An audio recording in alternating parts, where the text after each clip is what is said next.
помощь. Морской цели, крылатыми ракетами ООН.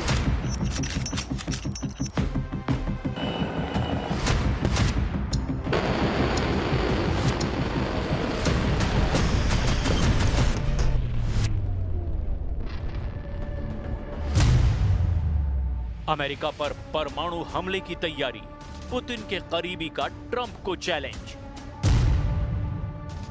जरा कल्पना कीजिए, रूस पर अमेरिका समेत नेटो और यूरोप के सभी देश मिलकर बेहद सख्त प्रतिबंध लगा दें, भारी टैरिफ से रूस की अर्थव्यवस्था की कमर तोड़ दें, नेटो के हथियारों से ज़ेलेंस्की रूस के शहरों को तबाह करना शुरू कर दें। ऐसे हालात में पुतिन का रूस आखिर क्या करेगा? क्या वो अमेरिका, नेटो, यूरोप और यूक्रेन के सामने सरेंडर कर देगा, या फिर रूस एक ऐसी जंग शुरू करेगा जो अमेरिका समेत दुनिया के आधे देशों को तबाह कर डालेगा? ये सवाल इसीलिए उठने लगे हैं कि जिस तरह से न्यूयॉर्क में यूएन में ट्रंप ने रूस के खिलाफ जंगी मोर्चा खोला है, उसके बाद पुतिन, उनके करीबी और रूसी जनरलों के तेवर पूरी तरह से बदल चुके हैं। रूस के पूर्व राष्ट्रपति और पुतिन के बेहद करीबी दिमित्री मेदवेदेव ने ट्रंप को सख्त चेतावनी देते हुए इशारा किया है कि अगर रूस पर सख्त प्रतिबंध लगाए या फिर हैवी टैरिफ लगाया तो फिर रूस मजबूर होकर अमेरिका से सीधी और निर्णायक जंग करने को मजबूर हो जाएगा। पूर्व रूसी राष्ट्रपति दिमित्री मेदवेदेव ने ट्रंप प्रशासन को चेतावनी दी है कि संयुक्त राज्य अमेरिका और रूस के बीच सीधे संघर्ष का खतरा बहुत ही उच्च स्तर पर पहुंच चुका है। इधर रूस के खिलाफ ट्रंप के बयान से गदगद ज़ेलेंस्की ने भी ऐलान कर दिया है कि वो नेटो के हथियारों के दम पर रूस से यूक्रेन की वो सारी जमीन छीन लेंगे जो रूस ने पिछले 3.5 साल में यूक्रेन से छीनी है।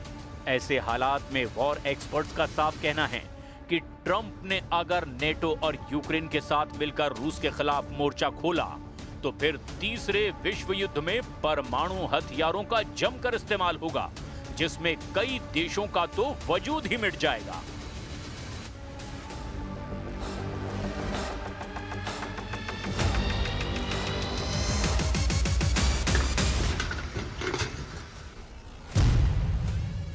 रूस पर प्रतिबंध लगा तो परमाणु हमला तय।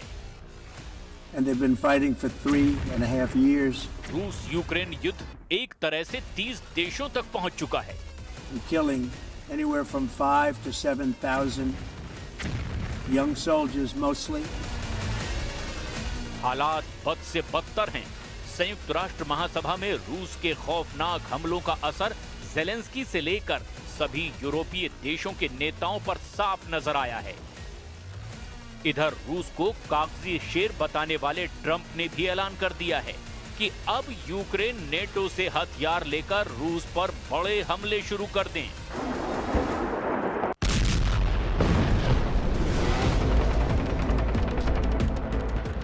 यानी ट्रंप रूस के खिलाफ अमेरिका को सीधी जंग में झोंकने से बचा रहे हैं,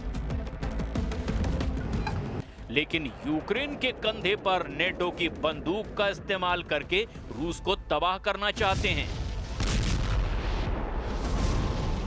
जबकि रूस ने दो टूक कह दिया है कि रूस टाइगर नहीं बल्कि भालू है जो अपने दुश्मनों को बीच से फाड़ डालेगा। अब आप ये जान लीजिए कि पिछले 24 घंटे में रूस ने यूक्रेन में कितनी भारी तबाही मचाई है। रूस की सरकारी समाचार एजेंसी TASS के मुताबिक, रूस के रक्षा मंत्रालय के मुताबिक पिछले 24 घंटे की लड़ाई में 1495 यूक्रेनी सैनिक मारे गए।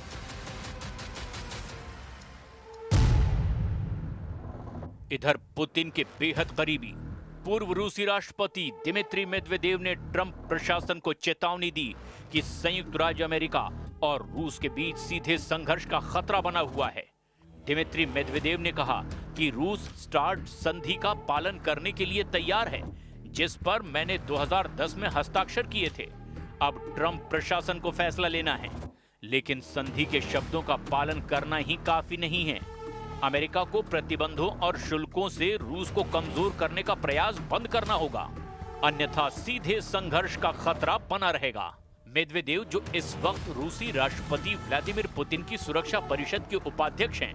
रूस यूक्रेन युद्ध जो फरवरी 2022 में रूसी राष्ट्रपति व्लादिमीर पुतिन के द्वारा आक्रमण शुरू होने के बाद से चल रहा है, इसने परमाणु युद्ध की संभावना को लेकर चिंताओं को और बढ़ा दिया है। रूस के पास दुनिया का सबसे बड़ा परमाणु भंडार है। इधर ज़ेलेंस्की ने संयुक्त राष्ट्र महासभा में अमेरिका समेत यूरोपीय देशों को चेतावनी दी है कि अगर वक्त रहते रूस को कंट्रोल नहीं किया गया तो रूस पूरी तरह से बेकाबू हो जाएगा। ज़ेलेंस्की को भी ये डर है कि मौजूदा हालात में तो रूस कहीं परमाणु ड्रोन से हमला न कर दे। The facts are simple.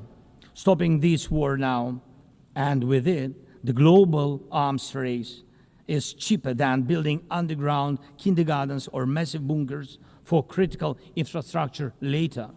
Stopping Putin now is cheaper than trying to protect every port and every ship from terrorists with sea drones.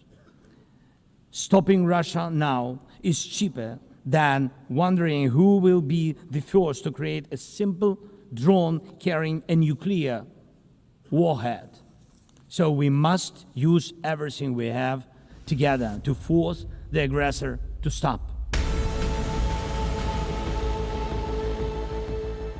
इधर दूसरी तरफ ट्रंप के बयान से ज़ेलेंस्की के यूक्रेन ने रूस पर हमले बेहद तेज कर दिए हैं। मॉस्को टाइम्स के अनुसार रूसी शहर नोरोवसिस्क पर भी दिन के समय हुए यूक्रेनी ड्रोन हमले में कम से कम 2 लोग मारे गए।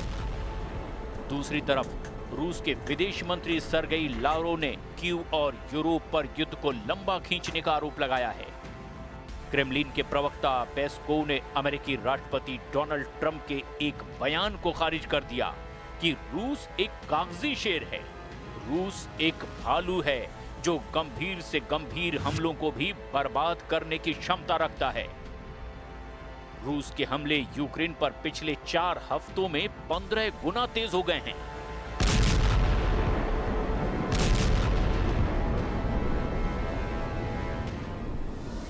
अब आप जरा इस वीडियो को देखिए जो कुछ हफ्तों ही पुराना है।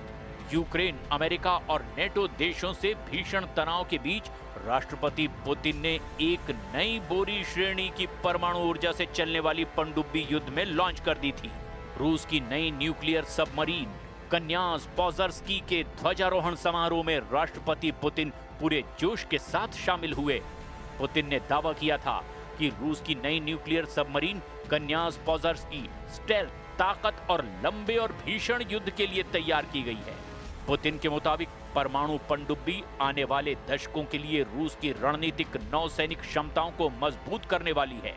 एसोसिएटेड प्रेस के मुताबिक रूस के उत्तर पश्चिमी आर्काजेंस्क क्षेत्र के सेवेरोडविंस्क स्थित सेवमाश शिपयार्ड में पुतिन ने कई कनास पोजर्स्की परमाणु पनडुब्बी पर नौसेना का झंडा फहराया। कनास पोजर्स्की सेवा में शामिल होने वाली 8वीं बोरी श्रेणी की परमाणु ऊर्जा चलित पनडुब्बी है। ऐसी हर पनडुब्बी में 16 परमाणु युक्त बुलावा अंतर महाद्वीपीय बैलिस्टिक मिसाइलों से लैस है। पुतिन ने घोषणा की कि ऐसी 2 और पनडुब्बियों का निर्माण चल रहा है जो जल्द ही जंग के मैदान में उतर जाएंगी। अब तक यूक्रेन के 27% से ज्यादा इलाके पर रूस का कब्जा हो चुका है। यूक्रेन के जापोरेजिया, खेरसोन, लुहांस्क और खार्किव पर रूस का कब्जा लगभग हो ही चुका है। हारते हांफते यूक्रेन के सामने एक ही रास्ता बचा है कि अगर यूरोपीय देश रूस पर हमला कर दें तो यूक्रेन की हार लंबे वक्त के लिए टल सकती है।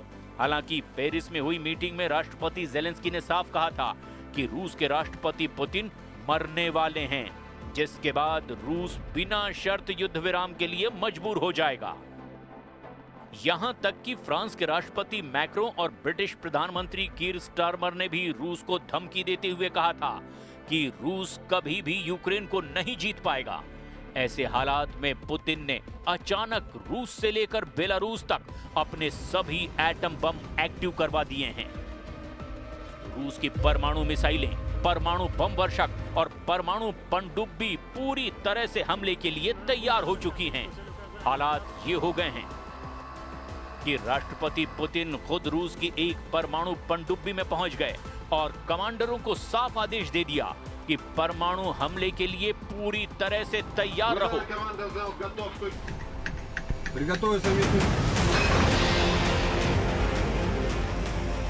रूस के राष्ट्रपति व्लादिमीर पुतिन ने मरमंस्क के आर्कटिक बंदरगाह पर हाइपरसोनिक क्रूज मिसाइलों से लैस और परमाणु ऊर्जा से चलने वाली यासेन एम क्लास की पनडुब्बी को कुछ हफ्तों पहले ही लॉन्च किया है।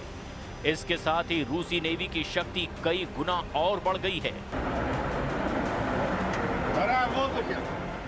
पुतिन ने 2025 में ही मार्च के महीने में दावा किया था कि रूस की पर्म नाम की ये रूसी परमाणु मिसाइल पलक झपकते ही यूरोप को अपनी जिरकॉन हाइपरसोनिक क्रूज मिसाइलों से तबाह कर डालेगी। रूस की जिरकॉन हाइपरसोनिक क्रूज मिसाइलों को बेहद घातक माना जाता है। उधर दूसरी तरफ नेटो ने तेजी से रूस के मुकाबले की तैयारियां शुरू कर दी है। जो दावे किए जा रहे हैं वो भी हैरान करने वाले हैं। रूस के हाथों यूक्रेन की तबाही और बर्बादी को देखने के बाद से यूरोपीय और नेटो देशों के सामने सिर्फ एक ही रास्ता बचा है, या तो रूस से सीधी जंग करो या फिर अपनी जान बचाकर वहां से भागो। पेरिस, लंदन और ब्रसेल्स में नेटो और यूरोपियन यूनियन की मीटिंग में ये बिल्कुल साफ हो चुका है कि यूरोपीय देश किसी भी कीमत पर पुतिन की शर्त पर सीज फायर नहीं चाहते। हालात ये हैं कि अब पोलैंड तीसरे विश्व युद्ध का पहला हेडक्वार्टर बन गया है। नेटो की तरफ से पोलैंड रूस को सीधी चुनौती दे रहा है, ऐसे दावे किए जा रहे हैं। वहीं बाल्टिक देश एस्टोनिया, लातविया और लिथुआनिया भी रूस के हमलों से निपटने के लिए अब एड़ी चोटी का जोर लगा रहे हैं। दावों के मुताबिक पोलैंड में 1,20,000 नेटो सैनिक जमा हो चुके हैं। फ्रांस के स्पेशल फोर्स के लगभग 6,000 स्पेशल कमांडो पोलैंड में मौजूद हैं। इधर रूस ने बेलारूस में अपने स्कंदर मिसाइल 5 महीने पहले ही तैनात कर दी थी। खबर यह है कि अगर पोलैंड की तरफ से रूस पर हमला होगा तो बेलारूस की तरफ से यूक्रेन पर रूस और बेलारूस की सेना मिलकर बड़ा हमला कर देगी। नेटो की इस चाल पर ट्रंप की मुहर नहीं लगी है, ऐसा दावा किया जा रहा है। लेकिन अब देखना यह होगा कि नई परिस्थिति में रूस अमेरिका और नेटो से कैसे निपटता है।